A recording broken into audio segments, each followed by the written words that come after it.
নমস্কার, আপনারা শুনছেন রবীন্দ্রনাথ ঠাকুরের ছোট গল্প মধ্যবর্তিনী। প্রথম পরিচ্ছেদ। নিবারণের সংসার নিতান্তই সচরাচর রকমের। তাহাতে কাব্যরসের কোনো নামগন্ধ ছিল না। জীবনে উক্ত রসের যে কোনো আবশ্যক আছে এমন কথা তাহার মনে কখনো উদয় হয় নাই। যেমন পরিচিত পুরাতন চটি জোড়াটার মধ্যে পা দুটো দিব্য নিশ্চিন্তভাবে প্রবেশ করে, এই পুরাতন পৃথিবীটার মধ্যে নিবারণ সেইরূপ আপনার চিরাভ্যস্ত স্থানটি অধিকার করিয়া থাকে। সে সম্বন্ধে ভ্রমেও কোনরূপ চিন্তা তর্ক বা তত্ত্বালোচনা করে না। নিবারণ প্রাতঃকালে উঠিয়া গলির ধারে গৃহদ্বারে খোলা গায়ে বসিয়া অত্যন্ত নিরুদ্বিগ্নভাবে হুঁকাটি লইয়া তামাক খাইতে থাকে। পথ দিয়া লোকজন যাতায়াত করে, গাড়ি ঘোড়া চলে, বৈষ্ণব ভিখারি গান গাহে, পুরাতন বোতল সংগ্রহকারী হাঁকিয়া চলিয়া যায়। এই সমস্ত চঞ্চল দৃশ্য মনকে লঘুভাবে ব্যাপৃত রাখে এবং যেদিন কাঁচা আম অথবা তপসি মাছওয়ালা আসে, সেদিন অনেক দরদাম করিয়া কিঞ্চিৎ বিশেষ রূপ রন্ধনের আয়োজন হয়। তাহার পর যথাসময়ে তেল মাখিয়া স্নান করিয়া আহারান্তে ঝুলানো চাপকানটি পরিয়া এক ছিলিম তামাক পানের সহিত নিঃশেষপূর্বক আর একটি পান মুখে পুরিয়া আপিসে যাত্রা করে। আপিস হইতে ফিরিয়া আসিয়া সন্ধ্যাবেলাটা প্রতিবেশী রামচরণ ঘোষের বাড়িতে প্রশান্ত গম্ভীরভাবে সন্ধ্যা যাপন করিয়া আহারান্তে রাত্রে শয়নগৃহে স্ত্রী হরসুন্দরীর সহিত সাক্ষাৎ হয়। সেখানে মিত্রদের ছেলের বিবাহে আইবড় ভাত পাঠানো, নবনিযুক্ত ঝির অবাধ্যতা, ছেঁচকি বিশেষ ফোড়ন বিশেষের উপযোগিতা সম্বন্ধে যে সমস্ত সংক্ষিপ্ত সমালোচনা চলে, তাহা এ পর্যন্ত কোনো কবি ছন্দবদ্ধ করে নাই এবং সেজন্য নিবারণের মনে কখনো ক্ষোভের উদয় হয় নাই। ইতিমধ্যে ফাল্গুন মাসে হরসুন্দরীর সংকট পীড়া উপস্থিত হইল। জ্বর আর কিছুতেই ছাড়িতে চাহে না। ডাক্তার যতই কুইনাইন দেয়, বাধাপ্রাপ্ত প্রবল স্রোতের ন্যায় জ্বরও তত উচ্চে চড়িয়া থাকে। এমনি 20 দিন, 22 দিন, 40 দিন পর্যন্ত ব্যাধি চলিল। নিবারণের আপিস বন্ধ, রামলোচনের বৈকালিক সভায় বহুকাল আর সে যায় না। কি যে করে তাহার ঠিক নাই। একবার শয়নগৃহে গিয়া রোগীর অবস্থা জানিয়া আসে, একবার বাহিরের বারান্দায় বসিয়া চিন্তিত মুখে তামাক টানিতে থাকে। 2 বেলা ডাক্তার বৈদ্য পরিবর্তন করে এবং যে যাহা বলে সেই ঔষধ পরীক্ষা করিয়া দেখিতে চাহে। ভালোবাসার এইরূপ অব্যবস্থিত শুশ্রূষা সত্ত্বেও 40 দিনে হরসুন্দরী ব্যাধিমুক্ত হইল। কিন্তু এমনই দুর্বল এবং শীর্ণ হইয়া গেল যে শরীরটি যেন বহুদূর হইতে অতি ক্ষীণ স্বরে আছি বলিয়া সাড়া দিতেছে মাত্র। তখন বসন্তকালে দক্ষিণের হাওয়া দিতে আরম্ভ করিয়াছে এবং উষ্ণ নিশীথের চন্দ্রালোকেও সীমন্তিনীদের উন্মুক্ত শয়নকক্ষে নিঃশব্দ পদসঞ্চারে প্রবেশাধিকার লাভ করিয়াছে। হরসুন্দরীর ঘরের নিচেই প্রতিবেশীদের খিড়কির বাগান। সেটা যে বিশেষ কিছু সুদৃশ্য রমণীয় স্থান তাহা বলিতে পারি না। এক সময় কে একজন শখ করিয়া গোটাকতক ক্রোটন রোপণ করিয়াছিল, তারপরে আর সেদিকে বড় একটা দৃষ্টিপাত করে নাই। শুষ্ক ডালের মাচার উপর কুষ্মাণ্ডলতা উঠিয়াছে।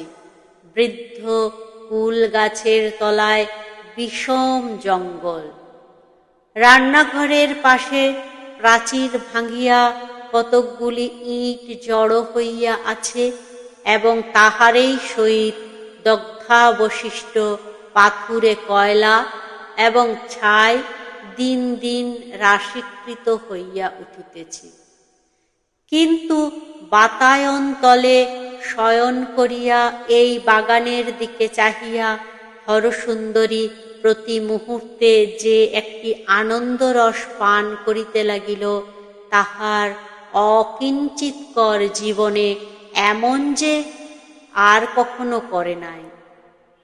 গ্রীষ্মকালে স্রোতবেগ মন্দ হইয়া ক্ষুদ্র গ্রাম্য নদীটি যখন বালুশয্যার উপরে শীর্ণ হইয়া আছে, তখন সে যেমন অত্যন্ত স্বচ্ছতা লাভ করে, তখন যেমন প্রভাতের সূর্যালোক তাহার তলদেশ পর্যন্ত কম্পিত হইতে থাকে, বায়ুস্পর্শ তাহার সর্বাঙ্গ পুলকিত করিয়া তোলে এবং আকাশের তারা তাহার স্ফটিক দর্পণের ওপর সুখ স্মৃতির ন্যায় অতি সুস্পষ্টভাবে প্রতিবিম্বিত হয়, তেমনি হরসুন্দরীর ক্ষীণ জীবনতন্তুর ওপর আনন্দময়ী প্রকৃতির প্রত্যেক অঙ্গুলি যেন স্পর্শ করিতে লাগিল এবং অন্তরের মধ্যে যে একটি সঙ্গীত উঠিতে লাগিল, তাহার ঠিক ভাবটি সে সম্পূর্ণ বুঝিতে পারিল না। এমন সময় তাহার স্বামী যখন পাশে বসিয়া জিজ্ঞাসা করিত, কেমন আছো, তখন তাহার চোখে যেন জল উছলিয়া উঠিত। রোগ ও শীর্ণ মুখে তাহার চোখ দুটি অত্যন্ত বড় দেখায়।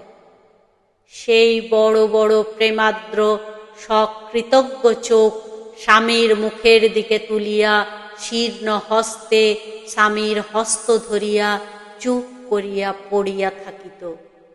স্বামীর অন্তরেও যেন কোথা হইতে একটা নতুন অপরিচিত আনন্দরশ্মি প্রবেশ লাভ করিত। এইভাবে কিছুদিন যায়। একদিন রাত্রে ভাঙা প্রাচীরের উপরিবর্তী খর্ব অশ্বত্থ গাছের কম্পমান শাখান্তরাল হইতে একখানি বৃহৎ চাঁদ উঠিতেছে এবং সন্ধ্যাবেলাকার গুমট ভাঙিয়া হঠাৎ একটা নিশাচর বাতাস জাগ্রত হইয়া উঠিয়াছে।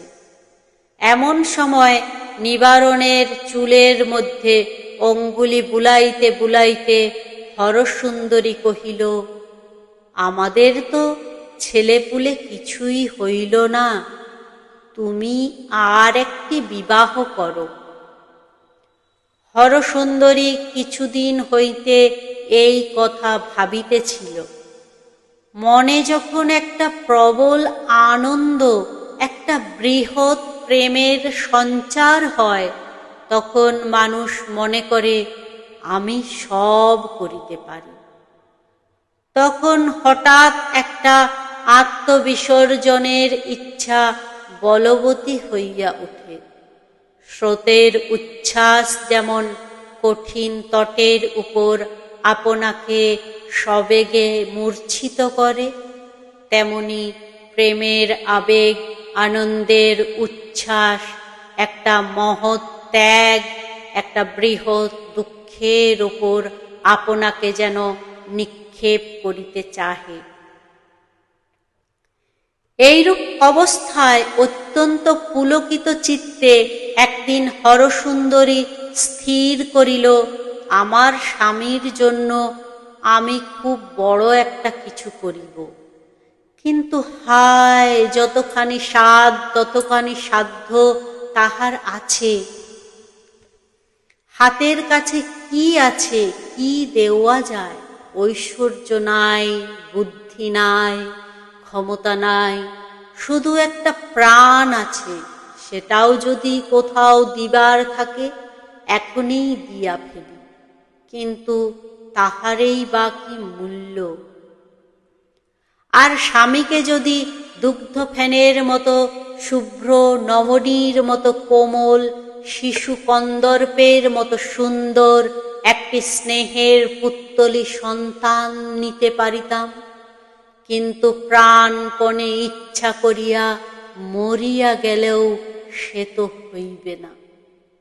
তখন মনে হইল স্বামীর একটি বিবাহ দিতে হইবে। ভাবিল, স্ত্রীরা ইহাতে এত কাতর হয় কেন? এ কাজ তো কিছুই কঠিন নহে। স্বামীকে যে ভালোবাসে, সপত্নীকে ভালোবাসা তাহার পক্ষে কি এমন অসাধ্য? মনে করিয়া বক্ষ স্ফীত হইয়া উঠিল। প্রস্তাবটা প্রথম যখন শুনিল নিবারণ হাসিয়া উড়াইয়া দিল। দ্বিতীয় এবং তৃতীয়বারও কর্ণপাত করিল না। স্বামীর এই অসম্মতি, এই অনিচ্ছা দেখিয়া হরসুন্দরীর বিশ্বাস এবং সুখ যতই বাড়িয়া উঠিল, তাহার প্রতিজ্ঞাও ততই দৃঢ় হইতে লাগিল।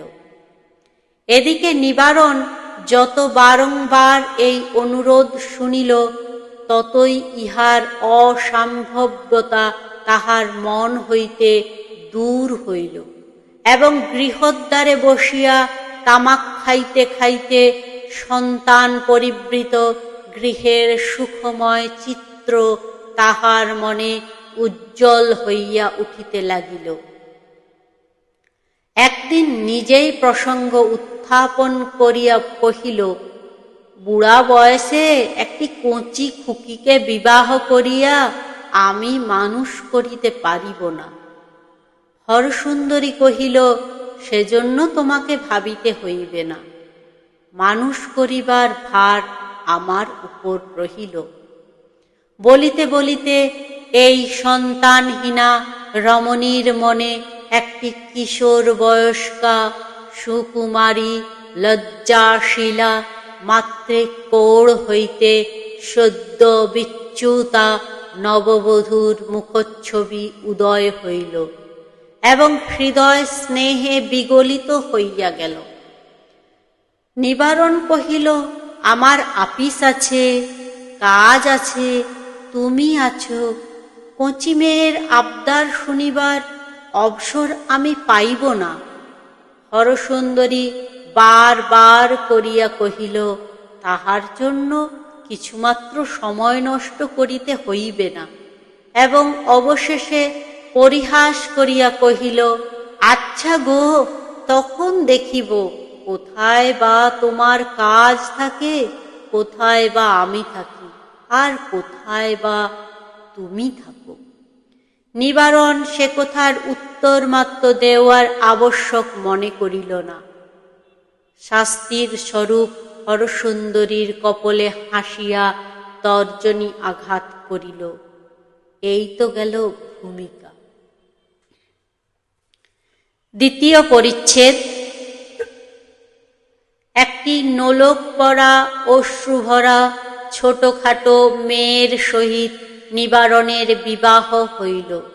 তাহার নাম শৈলবালা। নিবারণ ভাবিল, নামটি বড় মিষ্ট এবং মুখখানিও বেশ ঢলঢল।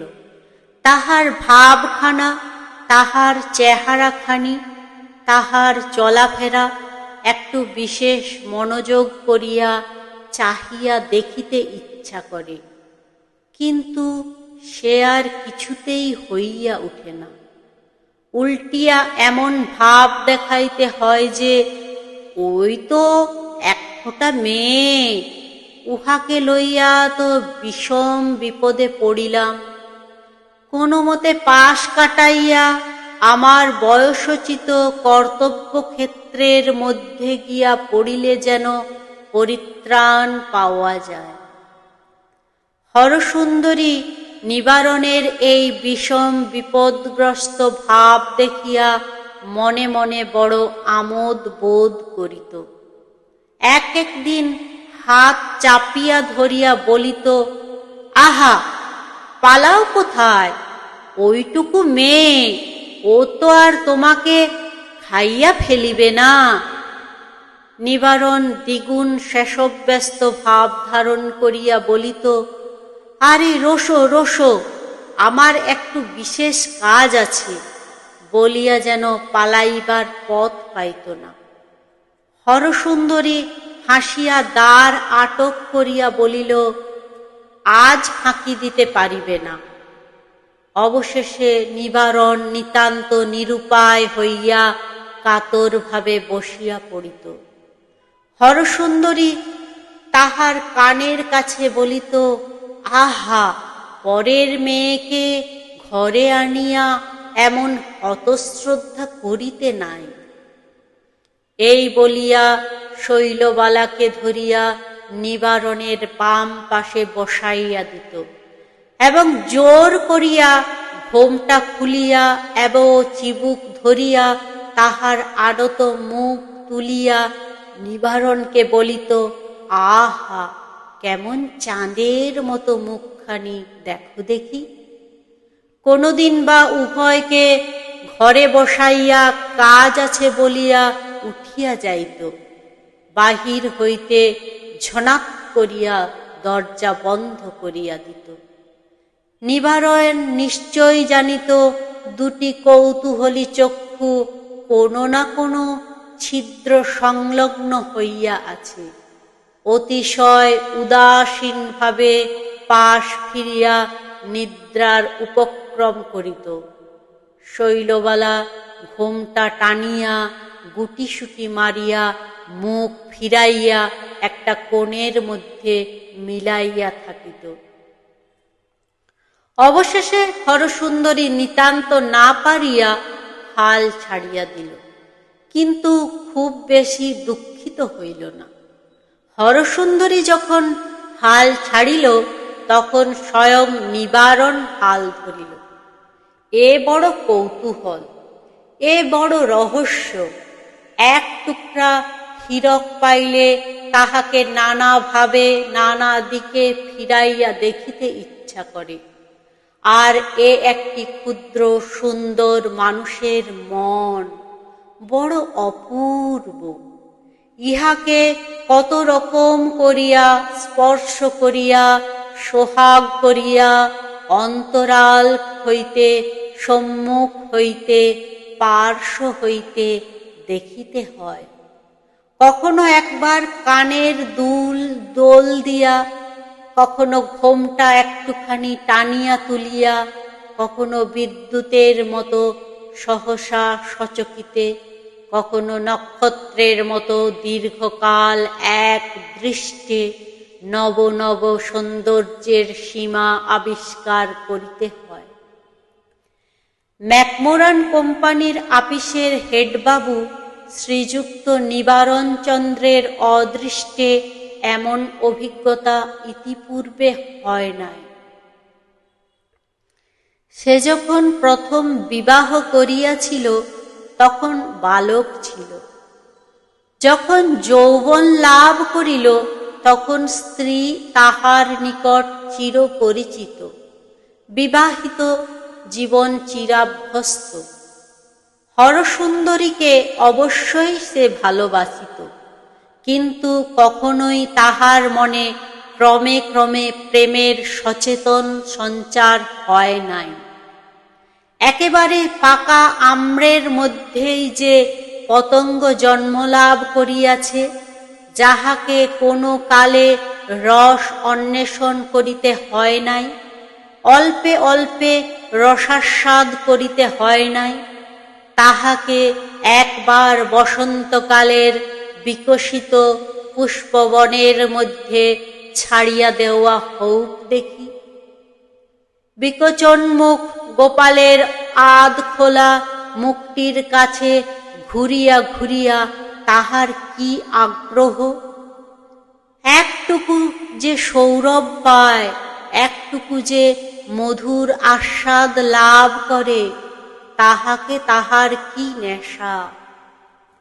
নিবারণ প্রথমটা কখনো বা একটা গাউন পরা কাঁচের পুতুল, কখনো বা এক শিশি এসেন্স, কখনো বা কিছু মিষ্টদ্রব্য কিনিয়া আনিয়া শৈলবালাকে গোপনে দিয়া যাইত। এমনি করিয়া একটুখানি ঘনিষ্ঠতার সূত্রপাত হয়। অবশেষে কখন একদিন হরসুন্দরী গৃহকার্যের অবকাশে আসিয়া দ্বারের ছিদ্র দিয়া দেখিল নিবারণ এবং শৈলবালা বসিয়া কড়ি লইয়া 10-25 খেলিতেছে। বুড়া বয়সের এই খেলা বটে। নিবারণ সকালে আহারাদি করিয়া যেন আপিসে বাহির হইল, কিন্তু আপিসে না গিয়া অন্তঃপুরে প্রবেশ করিয়াছে। এই প্রবঞ্চনার কি আবশ্যক ছিল? হঠাৎ করিয়া জ্বলন্ত বজ্রশলাকা দিয়া কে যেন হরসুন্দরীর চোখ খুলিয়া দিল। সেই তীব্র তাপে চোখের জল বাষ্প হইয়া শুকাইয়া গেল। হরসুন্দরী মনে মনে কহিল, আমিই তো উহাকে ঘরে আনিলাম, আমিই তো মিলন করাইয়া দিলাম, তবে আমার সঙ্গে এমন ব্যবহার কেন, যেন আমি উহাদের সুখের কাঁটা। হরসুন্দরী শৈলবালাকে গৃহকার্য শিখাইত। একদিন নিবারণ মুখ ফুটিয়া বলিল, ছেলে মানুষ, উহাকে তুমি বড় বেশি পরিশ্রম করাইতেছ, উহার শরীর তেমন সবল নহে। বড় একটা তীব্র উত্তর হরসুন্দরীর মুখের কাছে আসিয়াছিল, কিন্তু কিছু বলিল না, চুপ করিয়া গেল। সেই অবধি বউকে কোনো গৃহকার্যে হাত দিতে দিত না। রাঁধাবাড়া, দেখাশোনা সমস্ত কাজ নিজে করিত। এমন হইল শৈলবালা আর নড়িয়া বসিতে পারে না। হরসুন্দরী দাসীর মতো তাহার সেবা করে এবং স্বামী বিদূষকের মতো তাহার মনোরঞ্জন করে। সংসারের কাজ করা, পরের দিকে তাকানো যে জীবনের কর্তব্য, এ শিক্ষাই তাহার হইল না। হরসুন্দরী যে নীরবে দাসীর মতো কাজ করিতে লাগিল, তাহার মধ্যে ভারী একটা গর্ব আছে। তাহার মধ্যে ন্যূনতা না এবং দীনতা নাই। সে কহিল, তোমরা দুই শিশুতে মিলিয়া খেলা করো, সংসারের সমস্ত ভার আমি লহিলাম। তৃতীয় পরিচ্ছেদ। হায়, আজ কোথায় সে বল, যে বলে হরসুন্দরী মনে করিয়াছিল স্বামীর জন্য চিরজীবনকাল সে আপনার প্রেমের দাবির অর্ধেক অংশ অকাতরে ছাড়িয়া দিতে পারে। হঠাৎ একদিন পূর্ণিমার রাত্রে জীবনে যখন জোয়ার আসে, তখন দুই কূল প্লাবিত করিয়া মানুষ মনে করে আমার কোথাও সীমা নাই। তখন যে একটা বৃহৎ প্রতিজ্ঞা করিয়া বসে, জীবনের সুদীর্ঘ ভাটার সময় সে প্রতিজ্ঞা রক্ষা করিতে তাহার সমস্ত প্রাণে টান পড়ে। হঠাৎ ঐশ্বর্যের দিনে লেখনীর এক আঁচড়ে যে দানপত্র লিখিয়া দেয়, চিরদারিদ্র্যের দিনে পলে পলে তিল তিল করিয়া তাহা শোধ করিতে হয়। তখন বুঝা যায় মানুষ বড় দীন, হৃদয় বড় দুর্বল, তাহার ক্ষমতা অতি যৎ সামান্য। দীর্ঘ রোগাবসানে ক্ষীণ রক্তহীন পাণ্ডু কলেরবে হরসুন্দরী সেদিন শুষ্ক শুক্ল দ্বিতীয়ার চাঁদের মতো একটি শীর্ণ রেখা মাত্র ছিল। সংসারে নিতান্ত লঘু হইয়া ভাসিতেছিল। মনে হইয়াছিল আমার যেন কিছুই না হইলেও চলে। ক্রমে শরীর বলি হইয়া উঠিল, রক্তের তেজ বাড়িতে লাগিল। তখন হরসুন্দরীর মনে কোথা হইতে একদল শরীফ আসিয়া উপস্থিত হইল। তাহারা উচ্চস্বরে কহিল, তুমি তো ত্যাগপত্র লিখিয়া বসিয়া আছো, কিন্তু আমাদের দাবি আমরা ছাড়িব না। হরসুন্দরী যেদিন প্রথম পরিষ্কার রূপে আপন ব্যবস্থা বুঝিতে পারিল, সেদিন নিবারণ ও শৈলবালাকে আপন শয়ন গৃহ ছাড়িয়া দিয়া ভিন্ন গৃহে একাকিনী গিয়া শয়ন করিল। 8 বৎসর বয়সে বাসর রাতে যে শয্যায় প্রথম শয়ন করিয়াছিল, আজ 27 বৎসর পরে সেই শয্যা ত্যাগ করিল। প্রদীপ নিভাইয়া দিয়া এই সধবা রমণী যখন অসহ্য হৃদয় বাহার লইয়া তাহার নতুন বৈধব্য শয্যায় উপরে আসিয়া পড়িল, তখন গলির অপর প্রান্তে একজন শৌখিন যুবা বেহাগ রাগিণীতে মালিনীর গান গাহিতেছিল, আর একজন বায়া তবলায় সঙ্গত করিতেছিল, এবং শ্রোতৃবন্ধুগণ সমের কাছে হা হা করিয়া চিৎকার করিয়া উঠিতেছিল। তাহার সেই গান সেই নিস্তব্ধ জ্যোৎস্না রাত্রে পার্শ্বের ঘরে মন্দ শুনাইতেছিল না। তখন বালিকা শৈলবালার ঘুমে চোখ ঢুলিয়া পড়িতেছিল, আর নিবারণ তাহার কানের কাছে মুখ রাখিয়া ধীরে ধীরে ডাকিতেছিল, সই।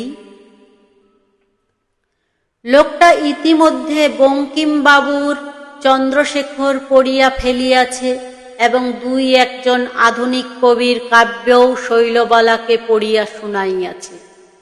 নিবারণের জীবনের নিম্নস্তরে যে একটি যৌবন উৎস বরাবর চাপা পড়িয়াছিল, আঘাত পাইয়া হঠাৎ বড় অসময়ে তাহা উচ্ছ্বসিত হইয়া উঠিল। কেহই সেজন্য প্রস্তুত ছিল না। এই হেতু অকস্মাৎ তাহার বুদ্ধি শুদ্ধি এবং সংসারের সমস্ত বন্দোবস্ত উল্টাপাল্টা হইয়া গেল। সে বেচারা কোনো কালে জানিত না মানুষের ভিতরে এমন সকল উপদ্রবজনক পদার্থ থাকে, এমন সকল দুর্দান্ত দুরন্ত শক্তি যাহা সমস্ত হিসাব কিতাব শৃঙ্খল সামঞ্জস্য একেবারে 9-6 করিয়া দেয়। কেবল নিবারণ নহে, হরসুন্দরীও একটা নতুন বেদনার পরিচয় পাইল। এ কিসের আশঙ্কা, এ কিসের দুঃসহ যন্ত্রণা? মন এখন যাহা চায় কখনো তো তাহা চাহেও নাই, কখনো তো তাহা পায়ও নাই। যখন ভদ্রভাবে নিবারণ নিয়মিত আপিসে যাইত, যখন নিদ্রার পূর্বে কিয়ৎকালের জন্য গয়লার হিসাব, দ্রব্যের মহার্ঘতা এবং লৌকিকতার কর্তব্য সম্বন্ধে আলোচনা চলিত, তখন তো এই অন্তর্বিপ্লবের কোনো সূত্রপাত মাত্র ছিল না। ভালোবাসিত বটে, কিন্তু তাহার তো কোনো উজ্জ্বলতা, কোনো উত্তাপ ছিল না। সে ভালোবাসা অপ্রজ্বলিত ইন্ধনের মতো ছিল মাত্র। আজ তাহার মনে হইল জীবনের সফলতা হইতে যেন চিরকাল কে তাহাকে বঞ্চিত করিয়া আসিয়াছে। তাহার হৃদয় যেন চিরদিন উপবাসী হইয়া আছে। তাহার এই নারী জীবন বড় দারিদ্র্যেই কাটিয়াছে। সে কেবল হাট বাজার, পান মশলা, তরিতরকারির ঝঞ্ঝাট লইয়াই ২৭টা অমূল্য বৎসর দাসী বৃত্তি করিয়া কাটাইল। আর আজ জীবনের মধ্যপথে আসিয়া দেখিল, তাহার এই শয়নকক্ষের পার্শ্বে এক গোপন মহামহৈশ্বর্য ভাণ্ডারের কুলুপ খুলিয়া একটি ক্ষুদ্র বালিকা একেবারে রাজরাজেশ্বরী হইয়া বসিল। নারী দাসীও বটে, কিন্তু সেই সঙ্গে নারী রানীও বটে। কিন্তু ভাগাভাগি করিয়া একজন নারী হইল দাসী, আর একজন নারী হইল রানী। তাহাতে দাসীর গৌরব গেল, রানীর সুখও রহিল না।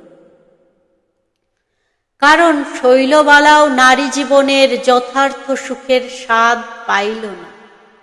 এত অবিশ্রাম আদর পাইল যে ভালোবাসিবার আর মুহূর্ত অবসর রহিল না। সমুদ্রের দিকে প্রবাহিত হইয়া সমুদ্রের মধ্যে আত্মবিসর্জন করিয়া বোধ করি নদীর একটি মহৎ চরিতার্থতা আছে। কিন্তু সমুদ্র যদি জোয়ারের টানে আকৃষ্ট হইয়া ক্রমাগতই নদীর উন্মুখীন হইয়া রহে, তবে নদী কেবল নিজের মধ্যেই নিজে স্ফীত হইয়া থাকে। সংসার তাহার সমস্ত আদর সোহাগ লইয়া দিবারাত্রি শৈলবালার দিকে অগ্রসর হইয়া রহিল। তাহাতে শৈলবালার আত্মাদর অতিশয় উত্তুঙ্গ হইয়া উঠিতে লাগিল। সংসারের প্রতি তাহার ভালোবাসা পড়িতে পাইল না। সে জানিল আমার জন্যই সমস্ত, এবং আমি কাহার জন্যও নহি। এই অবস্থায় যথেষ্ট অহংকার আছে, কিন্তু পরিতৃপ্তি কিছুই নাই। চতুর্থ পরিচ্ছেদ। একদিন ঘনঘোর মেঘ করিয়া আসিয়াছে, এমনই অন্ধকার করিয়াছে যে ঘরের মধ্যে কাজকর্ম করা অসাধ্য। বাহিরে ঝুপ ঝুপ করিয়া বৃষ্টি হইতেছে। কুল গাছের তলায় লতাগুল্মের জঙ্গল জলে প্রায় নিমগ্ন হইয়া গিয়াছে, এবং প্রাচীরের পার্শ্ববর্তী নালা দিয়া ঘোলা জলস্রোত কলকল শব্দে বহিয়া চলিয়াছে। হরসুন্দরী আপনার নতুন শয়নগৃহের নির্জন অন্ধকারে জানলার কাছে চুপ করিয়া বসিয়া আছে। এমন সময় নিবারণ চোরের মতো ধীরে ধীরে দ্বারের কাছে প্রবেশ করিল। ফিরিয়া যাইবে কি অগ্রসর হইবে ভাবিয়া পাইল না। হরসুন্দরী তাহা লক্ষ্য করিল, কিন্তু একটি কথাও কহিল না।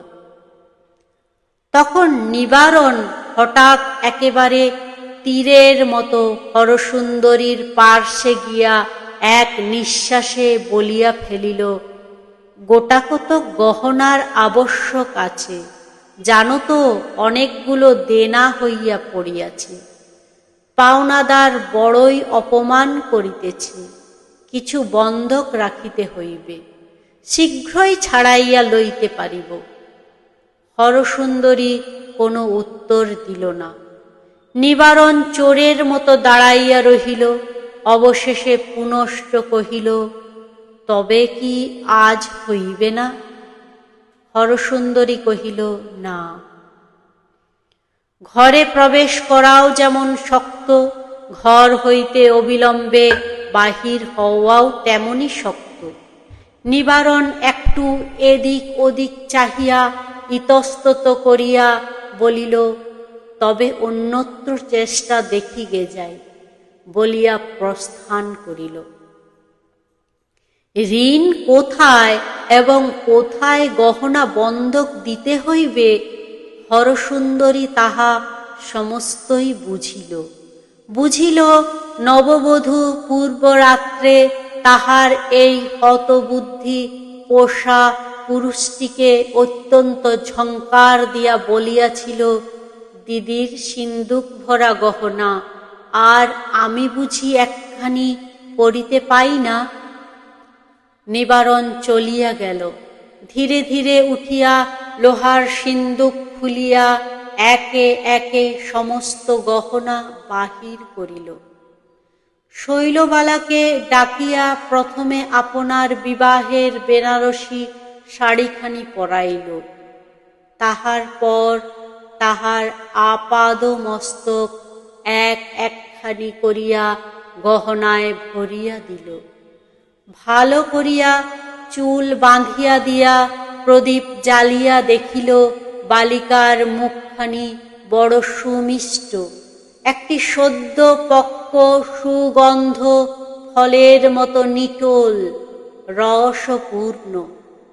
শৈলবালা যখন ঝমঝম শব্দ করিয়া চলিয়া গেল, সেই শব্দ বহুক্ষণ ধরিয়া হরসুন্দরীর শিরায় রক্তের মধ্যে ঝিমঝিম করিয়া বাজিতে লাগিল।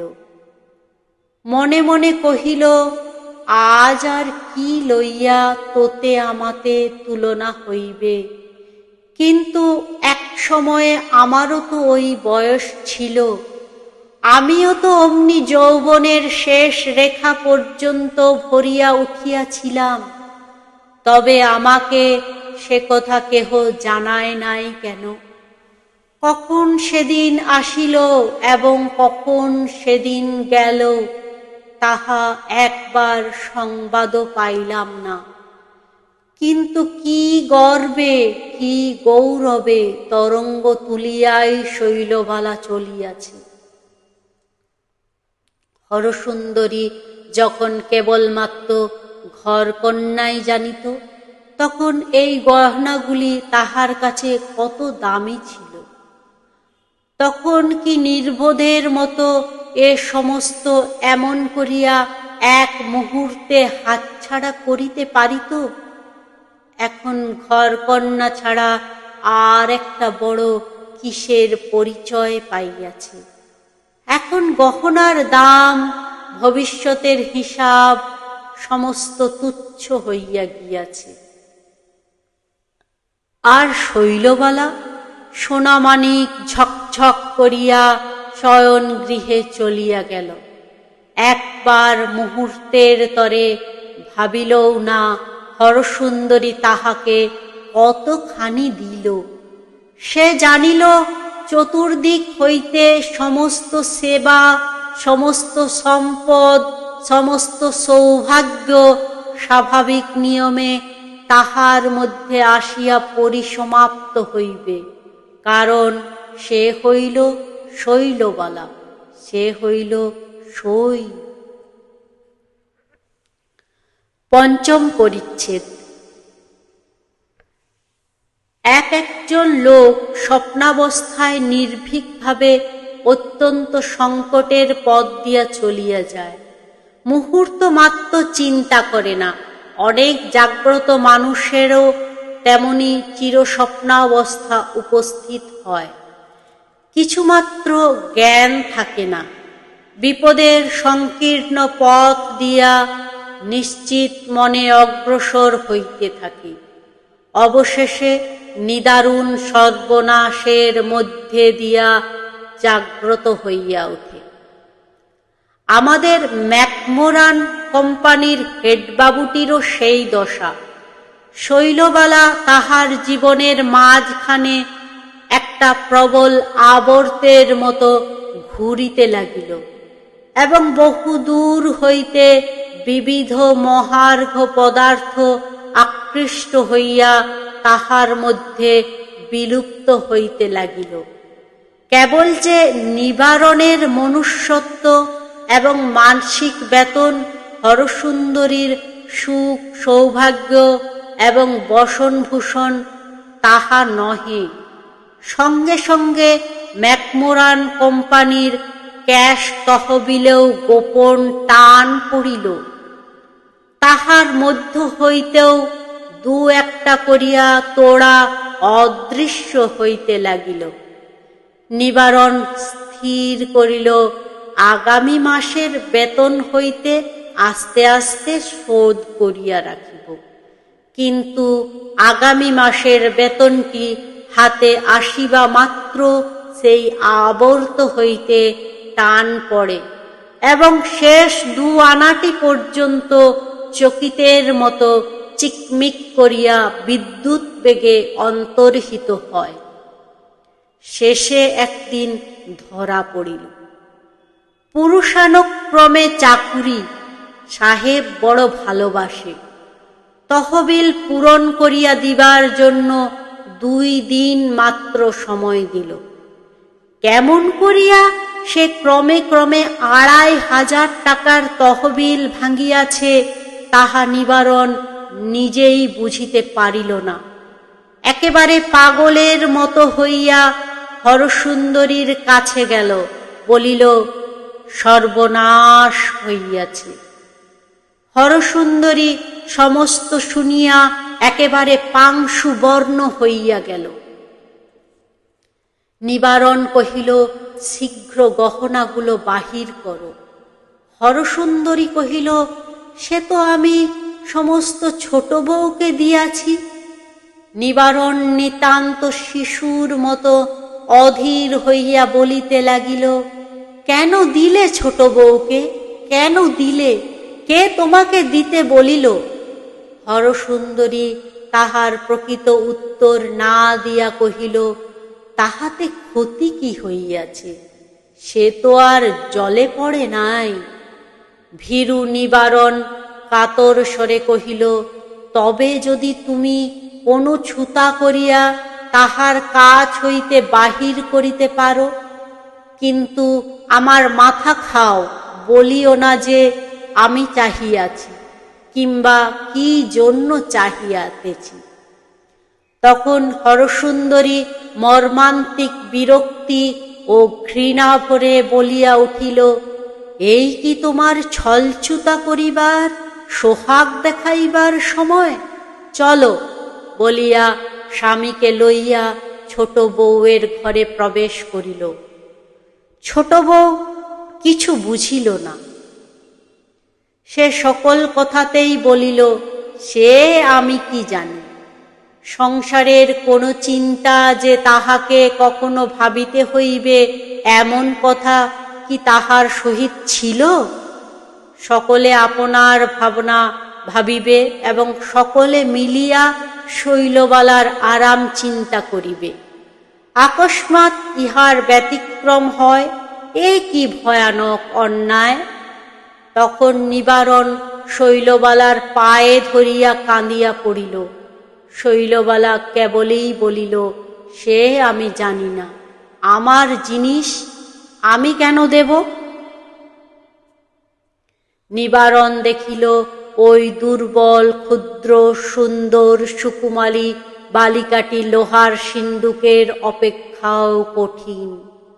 হরসুন্দরী সংকটের সময় স্বামীর এই দুর্বলতা দেখিয়া ঘৃণায় জর্জরিত হইয়া উঠিল।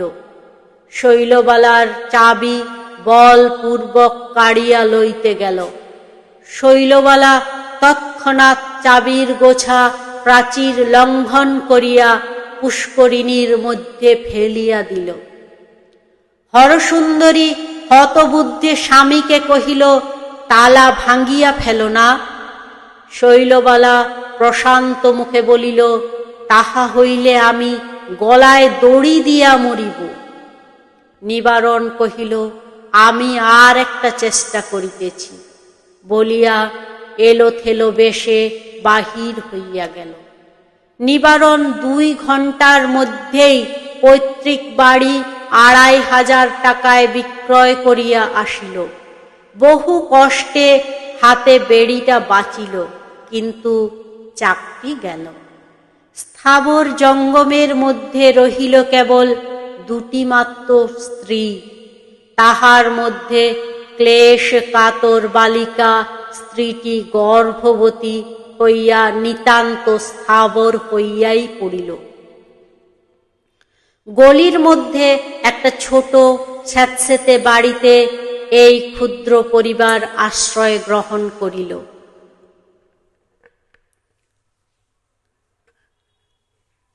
ষষ্ঠ পরিচ্ছেদ।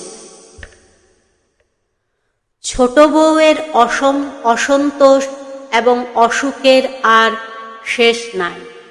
সে কিছুতেই বুঝিতে চায় না তাহার স্বামীর ক্ষমতা নাই। ক্ষমতা নাই যদি তো বিবাহ করিল কেন? উপরের তলায় কেবল ২টি মাত্র ঘর। একটি ঘরে নিবারণ ও শৈলবালার শয়নগৃহ, আর একটি ঘরে হরসুন্দরী থাকে। শৈলবালা খুঁতখুঁত করিয়া বলে, আমি দিন রাত্রি শোবার ঘরে কাটাইতে পারি না। নিবারণ মিথ্যা আশ্বাস দিয়া বলে, আমি আর একটা ভালো বাড়ির সন্ধানে আছি, শীঘ্র বাড়ি বদল করিব। শৈলবালা বলিত, কেন, ওই তো পাশে আর একটা ঘর আছে। শৈলবালা তাহার পূর্ব প্রতিবেশিনীদের দিকে কখনো মুখ তুলিয়া চাহে নাই। নিবারণের বর্তমান দুরবস্থায় ব্যথিত হইয়া তাহারা একদিন দেখা করিতে আসিল। শৈলবালা ঘরে খিল দিয়া বসিয়া রহিল, কিছুতেই দ্বার খুলিল না। তাহারা চলিয়া গেলে রাগিয়া কাঁদিয়া উপবাসী থাকিয়া হিস্টিরিয়া করিয়া পাড়া মাথায় করিল। এমনতর উৎপাত প্রায় ঘটিতে লাগিল। অবশেষে শৈলবালার শারীরিক সংকটের অবস্থায় গুরুতর পীড়া হইল, এমনকি গর্ভপাত হইবার উপক্রম হইল। নিবারণ হরসুন্দরীর ২ হাত ধরিয়া বলিল, তুমি শৈলকে বাঁচাও। হরসুন্দরী দিন নাই রাত্রি নাই শৈলবালার সেবা করিতে লাগিল। তিল মাত্র ত্রুটি হইলে শৈল তাহাকে দুর্বাক্য বলিত, সে একটি উত্তর মাত্র করিত না। শৈল কিছুতেই সাগু খাইতে চাহিত না, বাটি শুদ্ধ ছুঁড়িয়া ফেলিত। জ্বরের সময় কাঁচা আমের অম্বল দিয়া ভাত খাইতে চাহিত, না পাইলে রাগিয়া কাঁদিয়া অনর্থপাত করিত। হরসুন্দরী তাহাকে লক্ষ্মী আমার, বোন আমার, দিদি আমার বলিয়া শিশুর মতো ভুলাইতে চেষ্টা করিত, কিন্তু শৈলবালা বাঁচিল না। সংসারের সমস্ত সোহাগ আদর লইয়া পরম অসুখ ও অসন্তোষে বালিকার ক্ষুদ্র অসম্পূর্ণ ব্যর্থ জীবন অকালে নষ্ট হইয়া গেল। সপ্তম পরিচ্ছেদ। নিবারণের প্রথমে খুব একটা আঘাত লাগিল, পরক্ষণেই দেখিল তাহার একটা মস্ত বাঁধন ছিঁড়িয়া গিয়াছে। শোকের মধ্যেও হঠাৎ তাহার একটা মুক্তির আনন্দ বোধ হইল। হঠাৎ মনে হইল এতদিন তাহার বুকের ওপর একটা দুঃস্বপ্ন চাপিয়া ছিল। চৈতন্য হইয়া মুহূর্তের মধ্যে জীবন নিরতিশয় লঘু হইয়া গেল। মাধবীলতাটির মতো এই যে কোমল জীবন পাশ ছিঁড়িয়া গেল, এই কি তাহার আদরের শৈলবালা? হঠাৎ নিঃশ্বাস টানিয়া দেখিল, না, সে তাহার উদ্বন্ধন রজ্জু।